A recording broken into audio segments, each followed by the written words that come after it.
તો આજે છે નવરાત્રિનો છઠ્ઠો દિવસ અને અમારે જવાનું છે અમારા માતાજી કુલદેવી ખોડિયારમાંની પ્રસાદી લેવા માટે। Welcome back to my mini vlog. હું છું રાધિકા। તો હું જો એકદમ રેડી થઈ ગઈ છું અને રોનકની રાહ જોઉં છું। તે આવે એટલે અમે મંદિરે જઈએ। તો રોનક આપણે લેવા માટે આવી ગયા હતા, પણ અહીં રિશિવને પણ અમારી સાથે આવવું હતું, તો એને ગાડી પર બેસાડીને એક આંટો માર્યો અને ઘરે મૂકી ગયા। પછી અમારી સવારી ચાલી મંદિર તરફ। આ કરમનાથ મહાદેવ મંદિર ઉપર અમારા માતાજીની દર વર્ષે પ્રસાદી લેવામાં આવે છે। તો મંદિરે પહોંચીને સૌપ્રથમ મહાદેવના દર્શન કર્યા અને પછી માતાજીની આરતી કરી અને દર્શન કર્યા અને પછી માતાજીનો પ્રસાદ લીધો। પ્રસાદીમાં પણ જો લાપસી, શાક, રોટલી અને મસ્ત મજાની પ્રસાદી હતી।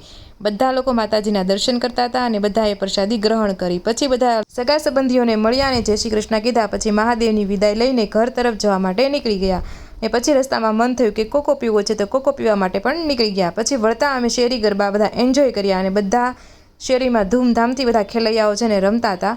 આ વ્લોગ ગમ્યો હોય તો જરૂરથી લાઇક કરી દેજો। ફરી મળી।